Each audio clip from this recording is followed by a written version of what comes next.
I'm Jackson Pearce, and this video is about writing short stories. Now, I will be the first to admit that I am no pro at writing short stories. It wasn't really something I did a lot before I wrote novels. I kind of went straight into writing novels, actually. And in some ways, I genuinely think writing a novel can be easier. However, I was asked to be in several anthologies, and so I had to start writing short stories, and it turns out I actually really enjoy writing them. So recently, I've been doing a lot of thinking about short stories, and reading short stories, and writing short stories, and brainstorming short stories, and so I thought I would share with you some of the things that I've learned.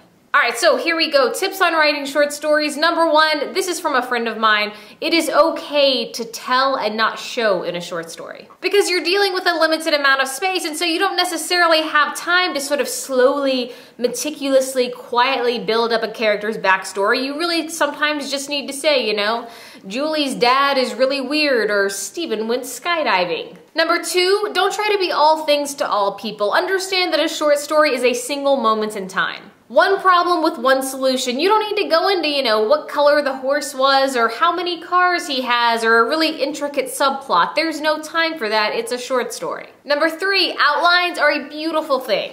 I know a short story seems sort of, well, too short for an outline, but I stand by my outline love. Having an outline means you know exactly where you're going and the best route to get there when you're dealing with a limited number of words. Number four, get to the point. Short stories usually reach the reader by way of anthologies or collections or something like that, which means if you don't snag and hold on to a reader's attention in the first paragraph, they can just flip a few pages and read somebody else's story. Don't spend the first 3 pages building up the atmosphere. Get to the point of the story. If it's the humor or the heartache or whatever, get to it in the first paragraph so your reader wants to keep going. Alright, I hope that helps. If you did not know, I have a short story coming out in an anthology called Enthralled. It's a story set in the world of As You Wish, so if you liked that book, you might like the story, maybe.